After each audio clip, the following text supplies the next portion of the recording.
name is Casey Polchinski, and I work at the Virginia Commission for the Arts. The session will be recorded and later shared, so please turn off your video if you do not want to be recorded. Today's workshop is called Designing a Learning Story, Connecting Your Work to the Education Sector, Part 2, Mapping Your Work.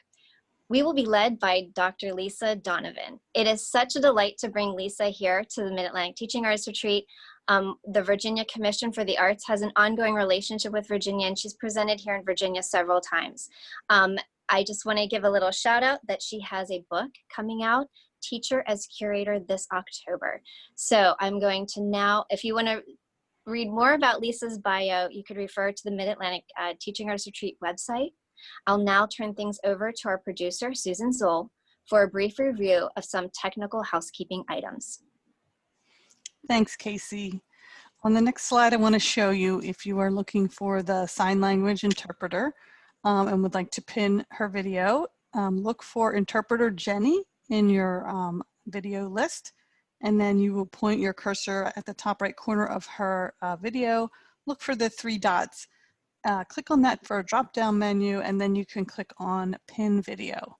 If you prefer to see all the videos or webcams up at once, you can click on Gallery View, which is at the top right of your screen there, or click again for Active Speaker View to see just the active speaker. On the next slide, just want to point out that if you do have trouble, you can jump off, use the same link to jump back into the session. It is being recorded, as Casey said, so if you missed something, we will be able to share that with you later.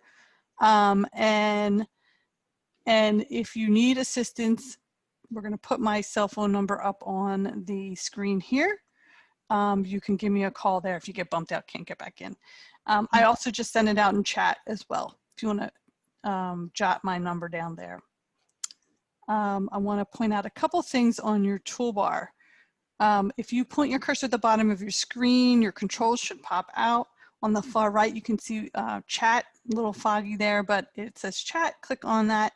And if everybody can just type in hello, so I know that you found that. It's just my way of getting everyone to say hi to me.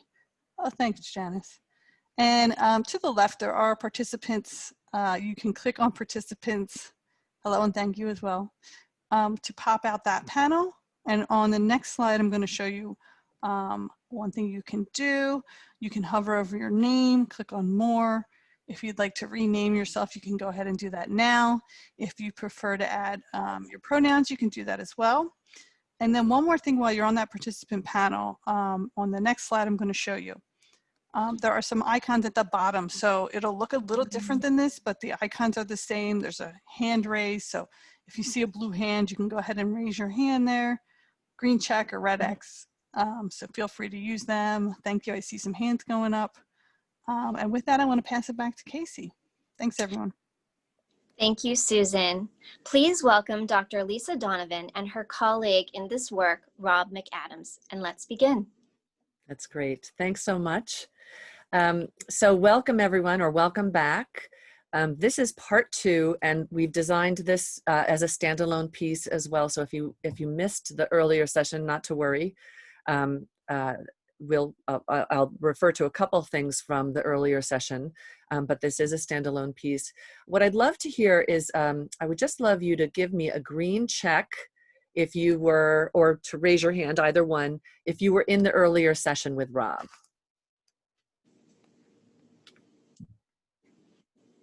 Okay. Okay, and so it looks like we actually have a mix of folks. Very helpful. So this is called, Designing a Learning Story, Connecting Your Work to the Education Sector. This is focused on designing educational outcomes that matter. Part 1 was really about taking a look at your practice and thinking about where you fit in the ecosystem of arts education. How you situate your work, and how you unpack your different practices and processes. And that was led by Rob McAdams. If you missed it, that will be recorded. But the reason that we paired these two is that we've been working together for the last several years around this notion of designing a learning story. And a learning story really is the idea that as an artist educator, that you can claim your expertise, make that expertise visible to in your workshop or lesson plan, and that over time, if the work were to continue, we're kind of in this for the long haul, that you would document your work, capture your reflections, and create a kind of learning story. What we're going to focus on today is it's actually a working session to really invite you to think about how are you languaging your work? How are you describing your work in ways that matter to the education sector? And as Rob was presenting earlier, I was just remembering, I've done a lot of work with teaching artists, and I often will start off in small groups and ask people to introduce themselves by talking about their work. Give me 1 minute telling me what your work is. And invariably, even people who are in their careers for a really long time, one of two things can happen. Either crickets, how do I describe my work? Or the person will start to talk, and 5 minutes later, I'm like, oh, okay. And so this phenomenon got me really interested in how do we distill what we do uniquely and get it down so that you have your elevator pitch, so that you can really work on a workshop description in ways that really articulate your work. And in the earlier session, a theater artist said, you know, it's hard for me to kind of quantify my work. And I love that quote because I think many of us feel that way. But if you're working in schools and you're immersed in the arts, you have to be able to unpack the unique skill sets that you bring, especially in these times, right? Because there's a whole list of protocols now that schools have to deal with. And you need to be able to sync your work with their work. So that's the focus of today. So the goals, I'm going to be asking you to do a little bit of writing. I have 3 chunks of writing. Now, I often find myself listening to webinars as I'm folding laundry, doing other things. I'm just going to say, if you really want this workshop to make a difference, I really encourage you to participate. I'm going to give you an example or two, and I'll talk through the processes, but the work, you really have to kind of bump up against your own translation process. So even if it's a piece of scrap paper and you're just jotting things down, I think it'll make a big difference. So I'm going to ask you to define your practice in ways that work well with school climate and culture. And I'm going to ask you to, the outcomes that we hope to have at the end of the workshop are that you'll have a draft of a workshop description using language that really communicates your work and addresses educational needs. That you would be able to identify specific measurable outcomes, and that you'll consider the evidence of learning present in creative processes. Now, I want to tell you one thing that just happened to me last week is I was booked to do a workshop on arts integration and assessment in a school district in Connecticut. And I got a call from the curriculum director who said, you know what, we really have to deal with the pandemic protocols, can't have you come in. I'd love to work with you sometime down the future, but not now, so I'm sorry, right? And maybe many of you are dealing with this kind of thing. And I said, you know, okay, I totally get that. But, you know, one thing to think about that I'd love to talk with you further when you have time and schools are reopened is that, you know, what we're seeing here in the Berkshires is that teachers are really focused on engaging students, right? Especially with online learning and relationship building. And this has been kind of a traumatic time. And so the arts are uniquely poised to provide social emotional benefits. There's a little pause on the phone and she was like, you are, that is so much at the top of my mind. Let's talk in a couple of weeks. So there's a tiny example that me being clear about part of what I can offer are links to address a current educational need, shifted a paradigm, right? So digging in here. So I wanted to start with 2 definitions of teaching artists. The first is from the Association of Teaching Artists, and the second is from Eric Booth. And both of them, I'm not going to read both of them, but what I wanted to offer you is that the reason that these definitions are so important is that they pair the fact that you're an artist with the fact that you're also an educator. And synergizing those two very different lenses, right? There's lots of overlap, but they're also very different lenses, is really, really important in defining your work.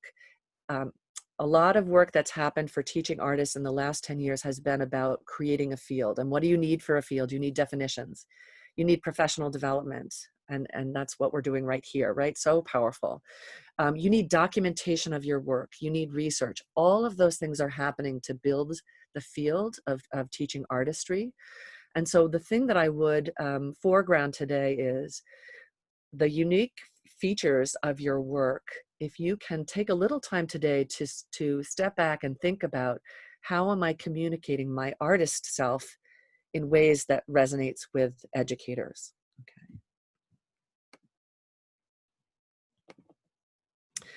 So I am now in Western Massachusetts, and I teach arts management at Massachusetts College of Liberal Arts.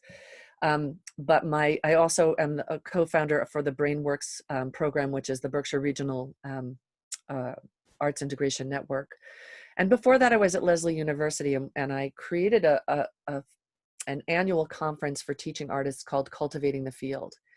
And we really wanted to foreground educational ideas for teaching artists to help them deepen their work.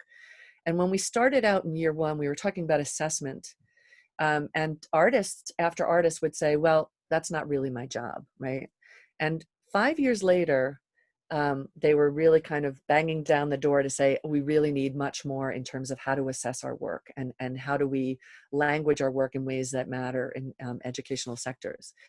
And in that first year, I remember there was a dancer choreographer. She was working all over Boston. And I said, so how do you know you're successful at the end of a workshop? And she said, oh, I can see the joy on children's faces.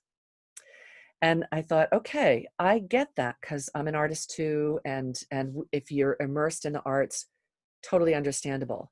The problem with that is that it situates the arts as nice to have and not necessary to have. And a lot of my work now has been around regional change. And I can tell you that when I'm talking with people about the arts, people bring their ideas about the arts, and often it's tinged with that nice to have, not necessary to have. So a lot of my research now has been, how do I unpack the rigor in the creative process? Is it fun? Yes. Is it engaging? Yes. But if that's the way we're making our argument, especially in these times, you're going to be on the margin. So a lot of my work lately has been around, how do you document the layers of your work, and how do you get to the skills and knowledge that you're leaving behind when you're in a residency or when you're teaching? Because I think assessment is actually where the tipping point for change is, to make the case for why the arts are so important, why we need arts educators in schools, why we need teaching artists coming into schools, why we need arts organizations, and why we need teachers who integrate the arts across the curriculum. So now here's the work part. So I'm going to ask you now to just take 3 minutes, and I want you to think about a workshop. It could be a workshop you've already offered. It could be one that you're trying to pitch right now in an online format, whatever's on your mind. But I want you to take a moment and write just a short blurb about your workshop. What will you offer? What will your participants learn?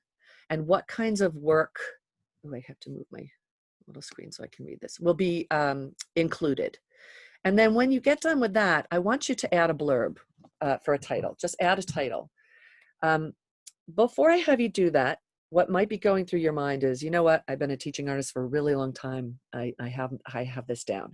But I'm going to give you an example in a little bit of a dancer choreographer who's gone through this process. And she texted me today, so I want to read what she said. Because I thought it was really poignant. She said, I've been submerged in my art form for over 30 years and teaching nationally and internationally for 2 decades. My love and knowledge for my art is boundless. However, I was limited in describing what I did. So she goes on, but my point here is it doesn't matter if you are a seasoned artist or someone who's just starting. This is a really powerful exercise. I was just invited, well, a year ago, I was invited to go to Japan and work with, to create a workshop around leadership for business people. And I'm trying to tweak that workshop out and step into their lens and use the language that's going to articulate my work. And I've been doing this a really long time. It's hard, you know, it's hard to vision forward before you've even planned it. And that's what I want you to do. I just want you to stick with me, do this exercise 3 minutes and see if you can get a tight little paragraph about your work. By the way, I'm going to look at the chat in a second. Anything that comes up for you, I'd love questions, comments, challenges, insights. One of the benefits of using chat is you get this sort of back channel. So I'll be looking at that as you write.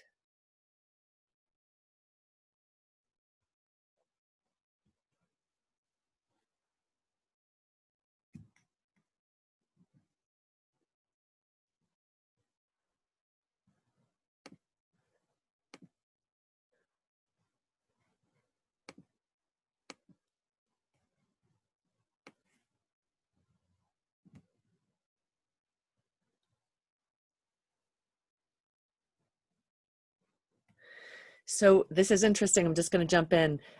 You can write in the chat if you want, and you're feeling bold about that. That's awesome. And if you would rather be more private, you can also do it on your on the side. Either way is fine.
Okay, so I'm going to ask you to find a place to stop. I know that wasn't a lot of time.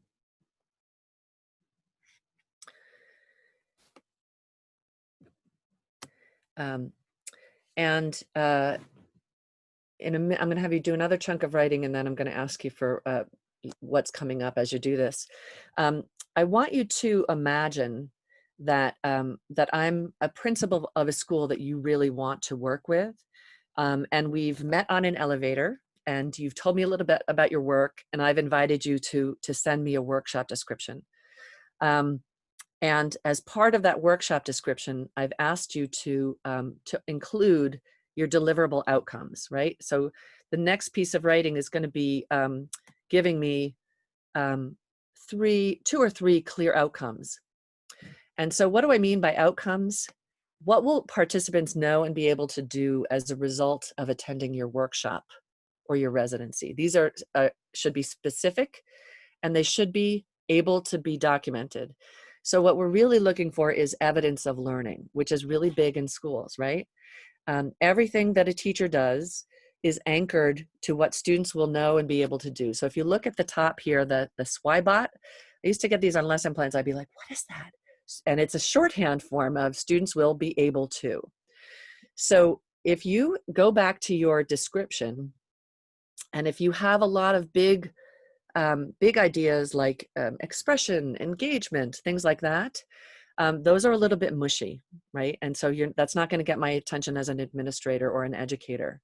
What I want to know is, what are the educational outcomes? What skills, knowledge, and capacities are my kids going to come away with as a result of your work? And again, thinking about nice to have versus must be in my curriculum, necessary. So see if you can take your description now and unpack your objectives or those specific measurable outcomes. One last thing I'll say about this is, often when we get to this point, people say, well, outcomes, evidence is proof of learning. And so if you're saying students will understand, that's also a mushy term, right? What is documentable? Students will be able to articulate the elements of dance, right? So 3 big ideas. And then also think about not just your artistic content, but are you also hitting other content? Are you integrating across other content? And if you are, to call those out as outcomes. So take another 3 minutes if you would.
Okay, so I'm going to ask you to come to a stopping place again. Not a lot of time, but just to kind of get your head around some of this stuff.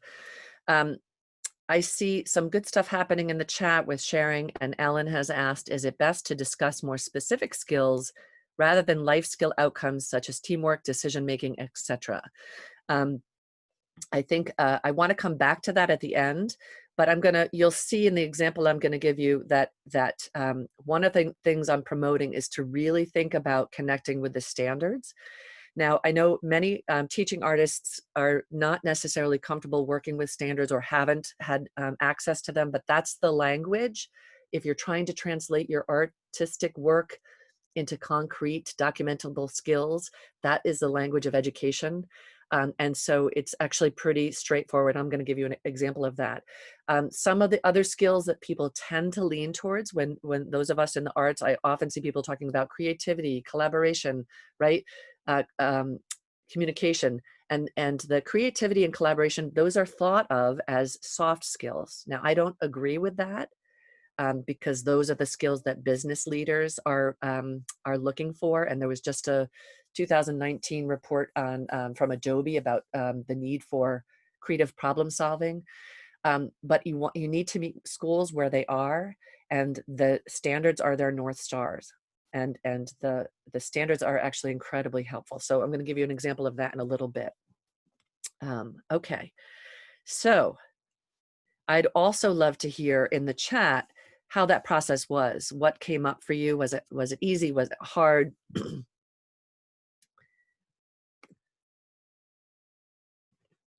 I'm going to talk through an example.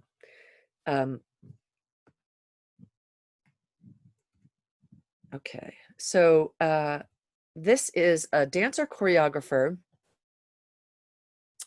Terry Bushman. She's a Richmond teaching artist.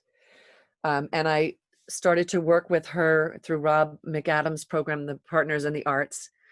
And this is, teaching artists needed to come up with a workshop description, a title, and then they had to actually design a workshop, collect evidence, document their reflections, and create a learning story. So this is her first try at a workshop description. And she's been in the field for 30 years, right? And so here's her title: Using Narrative Poetry and Metaphorical Dance Performance to Find Self-Expression, Embrace Diversity, and Challenge Perception.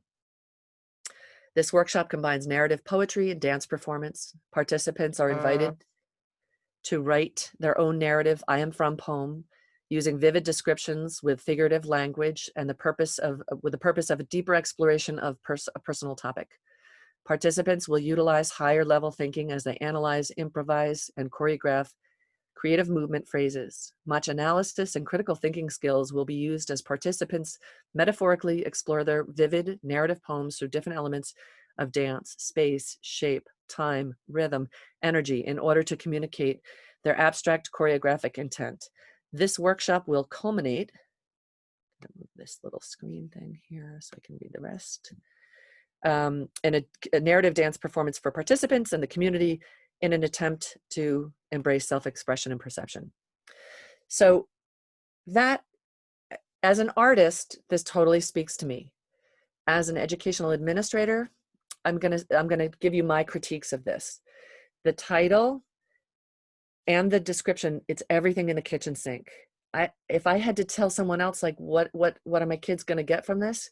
It's kind of all over the place. So I think if you're going in, whether it's a single workshop or a residency, less is more, right? Be really clear what are the skills and capacities and knowledge that you're going to leave students with. The things that pop out to me as an educator: narrative, diversity, and perception, right? Kind of diverse perspectives. Those, you're hooking my interest. But okay, they're writing poetry, figurative language, that has my attention. We have to teach that, you know. But there's a lot of buzzwords: higher level thinking, and analyze, improvise. So I really invited her to go through a process that I'm going to ask you to do next, to really distill down, out of all the things that you could bring as a dancer choreographer, what are the most important, and how does that map to what educators need and want. So here's where she ended up. oh, nope, I'm sorry. These are her outcomes. At a glance, like, whoa, these are a lot of outcomes for a workshop.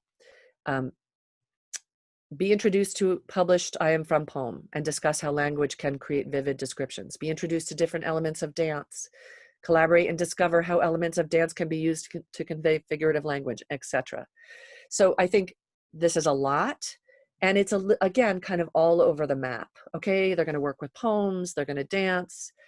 If I'm in the time of COVID and my kids have not been in school for 6 months, you know, they've had the summer slide plus 3 months. I need skills and content. Again, nice to have. I love dance, but not necessary to have. So here's where she ended up.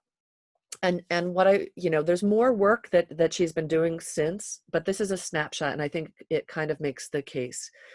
At a glance, it's much tighter, right? A nice image that also helps communicate.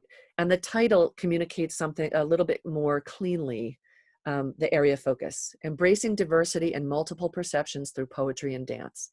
Diversity and multiple perspectives, totally part of the standards, goals of what schools are really looking to deepen. This workshop will explore cultural backgrounds and traditions through language and movement. Participants are invited to write their own narrative I Am From poem using vivid descriptions and figurative language with the purpose of a deeper exploration of cultural backgrounds and traditions. They're going to use their higher level thinking skills, analyze, improvise, and choreograph movement phrases, and then it gets into metaphor. Under the outcomes, now you can see these are kind of broken down into documentable pieces. Students are going to analyze specific word choices and how they create tone. That is language right from a standard, and it totally resonates educationally. Figurative language to create descriptions on cultural backgrounds and traditions. Discover how movement creates visual and embodied metaphor. Metaphor is also a huge ELA standard. So there is a way to do this where you don't have to change your work. You don't have to become something you're not. But as you're taking the time to distill the work that you're doing, to do it in ways that resonate with who you're speaking to, which are educators and administrators, and they have a short amount of time to show very clear educational outcomes. So I don't know how this resonates with you, and we can talk about it. Here's a little bit more about Terry. Okay. And we have shared the slides. We will share them again at the end. I'll also share my email address, and there's 2 other handouts that we want to look at. I gave you the handout for Terry's, that final piece. So this is the tool that I've been working with, and it's the simplest thing, right? It's 3 columns. It's called an evidence chart, and I put this together, and I've been using it with teachers, and I've been using it with artists, educators, community artists, teaching artists, because what I was seeing is that people developing their lesson plans would have these lofty goals up here, whether it was standards-based or their own objectives. And then I would look at the workshop plan or the lesson plan, and I'd be like, wait, it doesn't match with what you said you were going to do. And so I really wanted people to design with the end in mind. And the end in mind has to be the evidence of learning that you want to get to. So there's that assessment piece. If I can show an educator or an administrator, here are the specific documentable outcomes and skills and knowledge that your students will have working with myself as a theater artist, and here's how it links to your curriculum, then this chart becomes a map for the rest of your workshop. And this little tool is what helped push Terry to distill her skills a little bit more specifically. So I'm going to just walk you through it, and then I'm going to give you a chunk of time to kind of work within this, and then we'll see. I'm going to open it up for conversation just so you can kind of we can talk through what has happened for you. So in this chart, there's 2. I often ask people to just pick 2 big ideas, right? So 2 of your outcomes. For the purposes today, you can pick 1 outcome. But when I'm teaching arts integration, I have people pick an art standard and a non-art standard, Or if they're a community artist and they say, we don't work with standards, and I say, pick an objective. What's an outcome that you want in the arts and an outcome in non-arts content? If it's a standard, then it might be, it can be really broad or like super detailed. And it's not enough to just post it there. The second column is what has been kind of a game changer, which is the evidence of learning. So if you say that, I'm going to go back to the chat box because someone gave an example.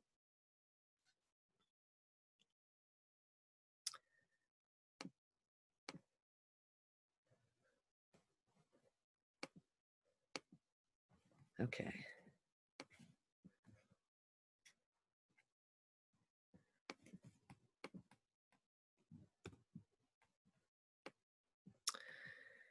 I'm having trouble getting back to the chat box. So let's see, let me try this one more time. Chat. I think it disappeared. I'll look at this next example I'm going to give you. If here's a perfect example, I took Terry's work. She focused on kind of cultural traditions and diversity. And I said, well, let's play this out in terms of figurative language. So I Googled Virginia ELA standards, and I Googled figurative language. It hits in 8th grade. It took me 5 minutes to do this. And the language of the standard is identify and analyze the construction and impact of an author's use of figurative language. Well, okay, that's good. It's broad. So what I want to do is, as an artist, and imagine I'm Terry, I'm going to unpack that to say, I want students to be able to say, what is figurative language? The color we use to amplify our writing, a way to engage young readers, ushering them through writing with a more creative tone. And figurative language has a really elegant fit with dance. So I worked with a choreographer who once said to me, we were arguing over the difference between theater and dance. And this choreographer said, in theater, you're acting things out. In dance captures the essence of things, the quality of something. I loved that. And so you can see where figurative language fits perfectly with dance. And so you're just meshing, like translating into a different symbolic system.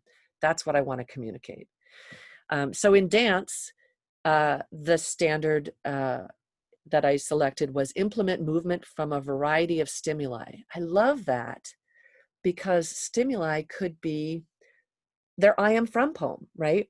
So my point here is, if you're not using standards, it's a gold mine of really rich educational language. And every time I work with standards, it actually pushes my thinking as an artist and gives me really rich language. So here, in the evidence that I want students in grade 8 to show me in dance that they know, is students will be able to translate and explore ideas from student writing and figurative language into movement ideas.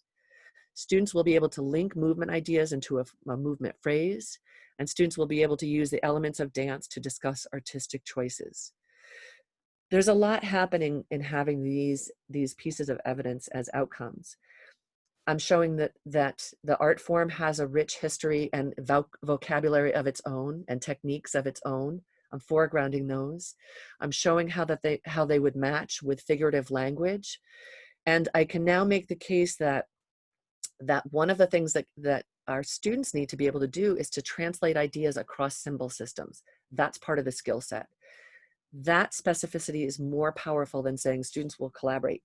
Collaboration is important, but you can really go deep in the rigor matching the arts and standards and showing how arts integration and arts learning can actually add rigor and get students to a deeper place in their learning. So I'm hoping that you're populating the chat box. Rob, are there questions in the chat? Lara had an interesting one that, how do we proceed if our focus is really similar to other already established artists? Terry's description and objectives are very similar to mine. She says, though, better articulated, but I'm sure yours are great. Of these, are there aspects that I add? Of course, there are aspects that she adds and doesn't, vice versa. I mean, to me, that's there's 5 art forms and there's 5 content areas, so of course things are going to look the same. But She's asking Well, about that. that's great. So the thing that we've been discussing in creating a learning story is that that everyone does things in a unique way. So on one hand, you want to be able to communicate to people outside your discipline the power of what you can bring. And so there, you know, there's lots of probably shared ground in terms of connecting with the standards and talking about dance, for example. But you're also bringing your unique flair to it. And so I'm constantly asking teachers and teaching artists to really claim their expertise and make it visible. And that's where this middle piece, you can also embed things that you're going to do that are perhaps your signature pieces. So for me as a theater artist, I'm very interested in multiple perspectives and layering of voice, and I would make sure that that would go into mine because that's part of who I am. You know, we'll come back to this a little bit more. I have one more slide I'm going to share, and then it'd be great to sort of open it up for conversation and sharing. This third column, collection strategies. And what I often hear from teachers and also teaching artists is, if I say, okay, so you're going to introduce dance, how will you know that students have hit the mark? And just like the woman who said the joy on the children's faces, that's not effective. But I often hear people say, well, I'll observe. Well, what are you observing for? Well, that's why this evidence, the middle piece, is really important. So on the right-hand side, you're collecting evidence through discussion, through the creation of movement phrases, the art form itself, right? That the arts can be a part of an assessment strategy. So you have movement, you have discussion, you could have peer review, but the evidence is what's actually in that, right? What are they doing in their dance that shows they understand figurative language? What are they doing in their dance that shows they understand the elements of dance? And so getting really good at the second column, this is a really helpful thinking frame. So the last slide I have is, I love this quote. Art requires constant decision-making, no matter how subconscious those decisions might be. It requires superior observation skills, the ability to process information, and then apply in unique ways, and perhaps most importantly, something of substance to communicate. We do ourselves a disservice when we're not willing to unpack the rigor and the layers of our work. Because it makes it feel like, oh, it's magic, it's a creative process, no one can talk about it. I have teachers who say, well, you can't assess the arts. That's not true, right? Like, if we're really clear, the creative process is loaded with evidence of learning. And if we really want the arts to be at the center of education, it's our work to start to really document and peel away those layers. So going back to that great question about the specificity, it's really important to name the larger soft skills. Yes, and the arts also get to those really concrete, specific skills that all of the standards are asking for. And frankly, no one does it better than us. So, so moving into the standards, claiming your expertise, stealing like an artist, as Austin Kleon would say, and really work with the language of standards is only going to deepen your work. There's also another thing that we shared is an example from a visual artist who Rob talked about in his earlier session. This is an artist, how are we doing on time? Okay. Who came to us and she ended up walking out of the workshop like, this is too much work. Well, she came back and the work that she has done is stunning. It is, and so I'm just going to pull it up. I'm going to stop sharing. I'm going to look at the chat.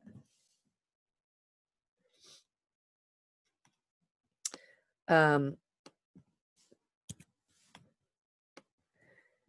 while I'm pulling it up, I want to also share another, I want you to also ask questions or give me some of some feedback and thinking.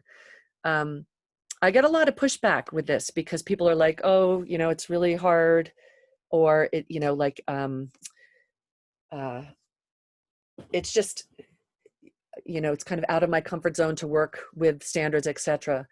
But I feel like it's critical. I'm working in Berkshire County to make sure that the arts are part and parcel of education at a really deep level. And I went to a principals network meeting And I was all excited. They were all like, oh, what you're doing is so great. You're doing this arts integration network. And I started to talk about it. And what I really wanted to do is I wanted them to share with their teachers. And what they said was, I could see it was like a shade go down. And I was like, what's going on? And I realized that they have mandate after mandate after mandate. And when I come in with the arts, they're like, oh, that's lovely. We can't, and they said, we can't add one more thing on our teacher's plate.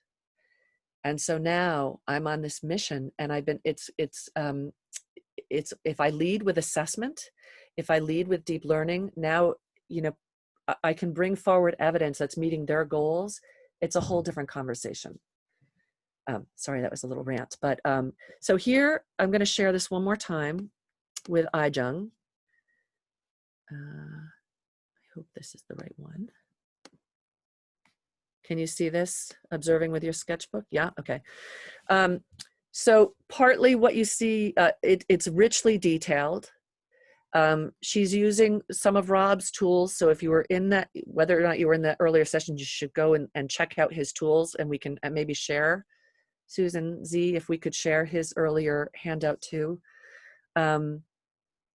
So she's very specific. She's got very clear objectives, supplies. She's got resources. I'm going to go down to her evidence chart. So this is some of Rob's work where she's really thinking about, what do I want students to watch and to read? What do I want them to observe and to make? What do I want them to reflect and share and discuss?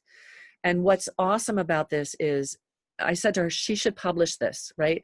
This kind of deep thinking, slicing away, really identifying all the scaffolding she's doing, how things build and connect, how she's assessing things. This is an article. This is a full learning story that she's done here. So she's got exemplar images, but it really required her to do the hard work of thinking about, why does this work matter from a school perspective? What is the language I need to kind of show, and the connections across visual art, but across ELA and across the reading, writing, speaking, and listening standards.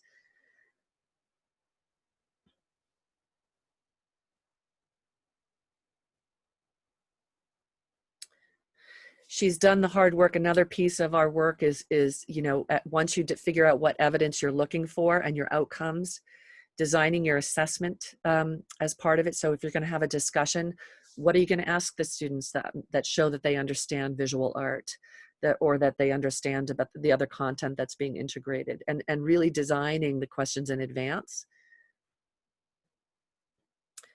And I'm going to just scan down here to the evidence chart. So here, very simply, she's got just 2 standards. Another thing I often see when people are using standards, they throw everything in the kitchen sink in. She's got 1 ELA around writing around a variety of forms, and a visual art. She's taken the student's will and detailed out what she wants to see.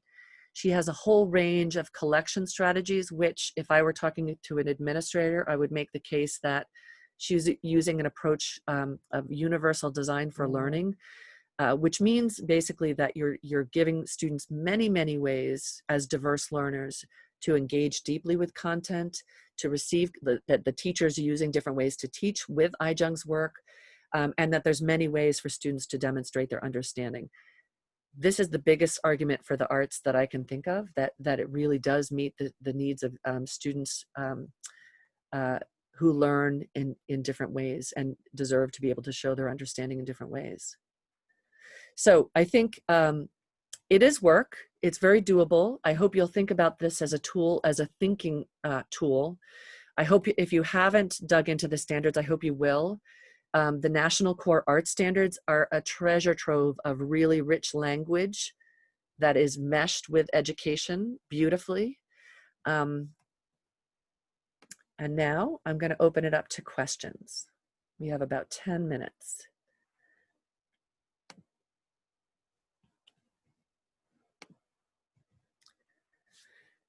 So, how is the process?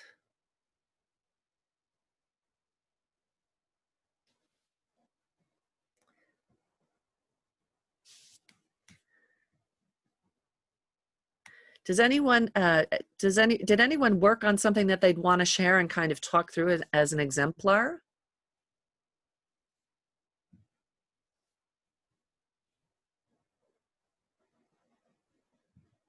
I can.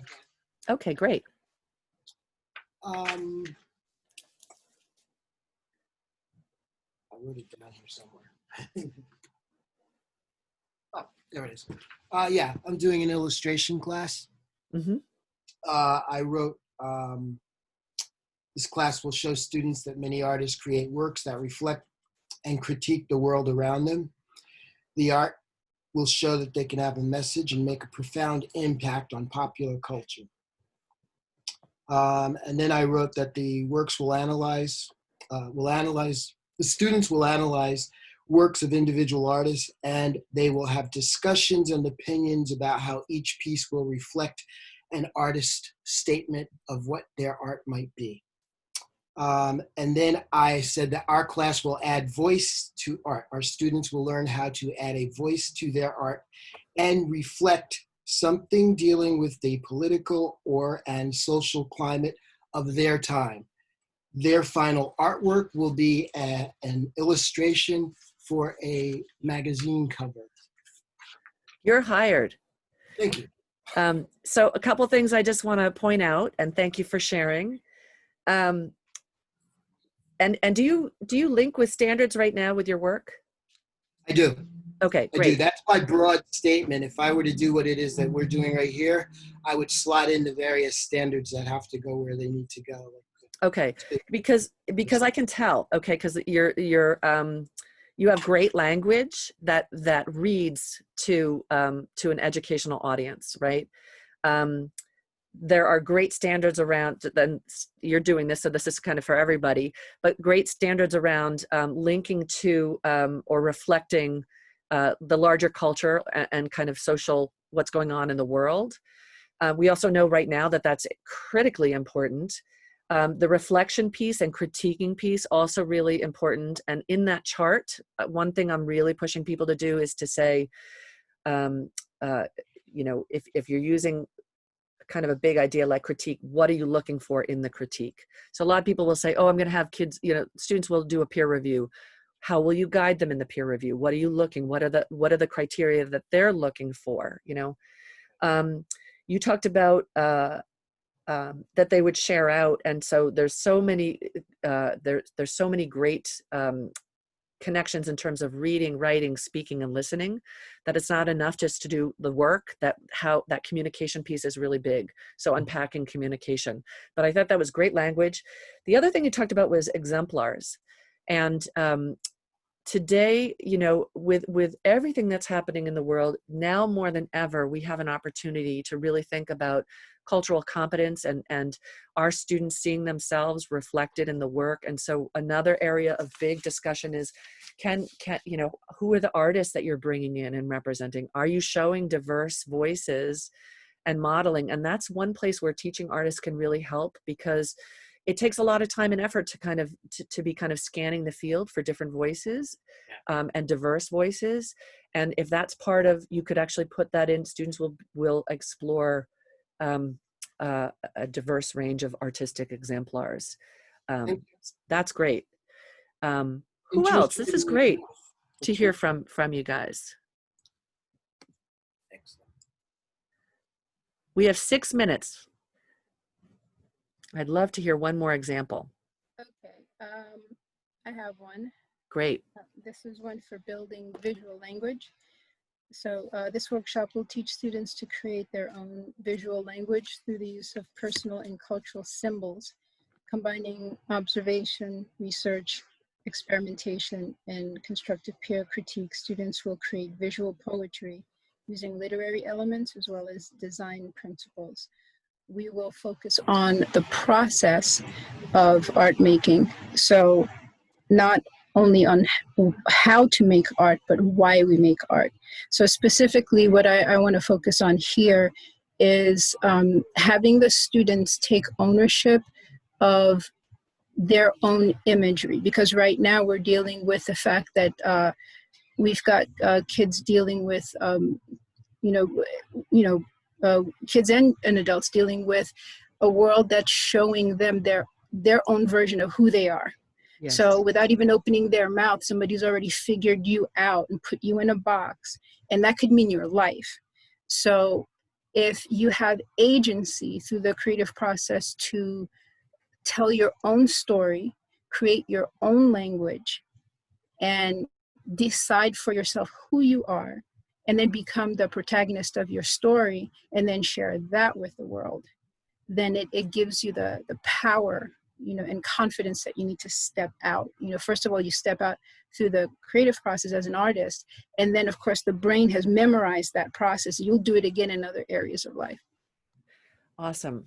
You're hired. So a couple of things I just want to point out that were lovely. You have an amazing rationale, and it's also very succinct. So a lot of the work I've been doing now with teachers and teaching artists is, when you get into the lesson plan or workshop development, have a rationale why the arts are so important in this. And you just spoke that it was like fully formed, right? And it's not just about the arts. It's like, why in this time is this so critical, right? And the protagonists of their own story, beautiful language. Another piece, the visual language, it's a big idea, and I would unpack it a little bit, because we know what it is, but I think kind of just there's a place where you could kind of peel off the layers. When you mentioned literary elements and design principles, in that evidence chart, that's a great place to say, here are the exact literary elements I would deal with.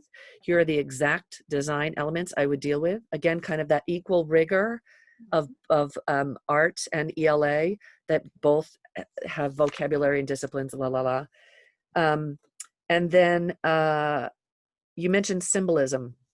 And just recently, I have been looking at so many lesson plans and workshops about symbolism. And one of the things, this is a perfect example to end on. When people say students will explore symbolism, we kind of think we know what we want. But time after time in these learning stories, teachers and artists are tripping over like, well, students don't quite understand it. So in that evidence chart, I keep saying to people, how do you know that students understand symbolism? What is it? That's one thing stands for something else, right? And so when you have these big terms, instead of thinking about, well, I'll know it when I see it, but someone, maybe not you as a teaching artist, but someone would have to give a grade or do a rubric, right? So the evidence is actually what are the criteria for success at the end? So those big ideas, being really clear in advance about, if a student understands symbolism, they're going to be able to show me visually, and maybe they're going to articulate a definition of symbolism and show that one thing can stand for another. Exactly.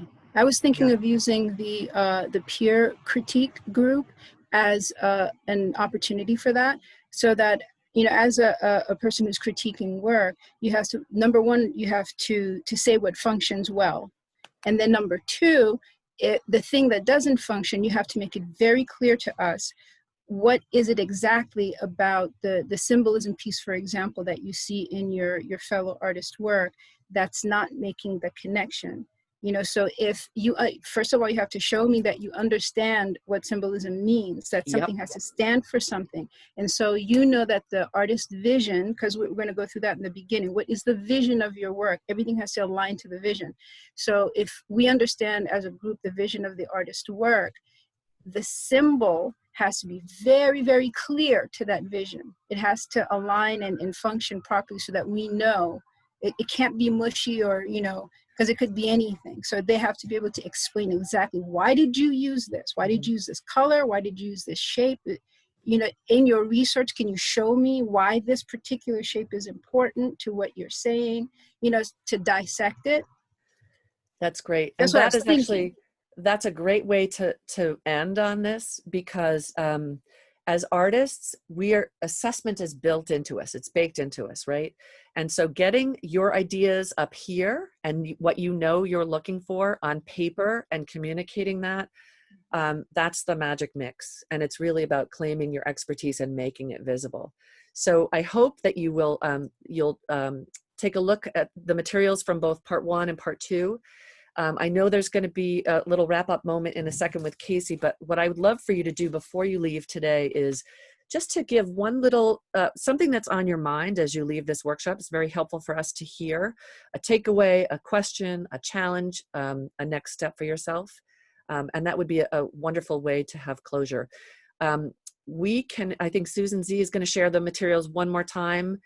And I'm going to put, I think my email and Rob's email are on, they're on the last slide of the PowerPoint. So you have those. And thank you to our people who shared that. That was awesome. Really exciting work.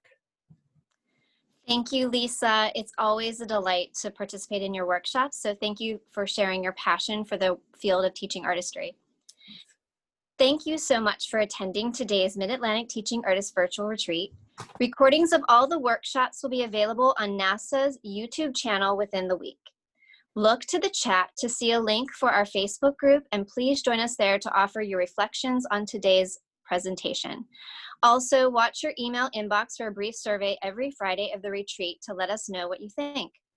Please take a moment. Susan Z is going to put up a survey of 3 exit questions. If you could just take a minute to answer those questions, we'd greatly appreciate your input.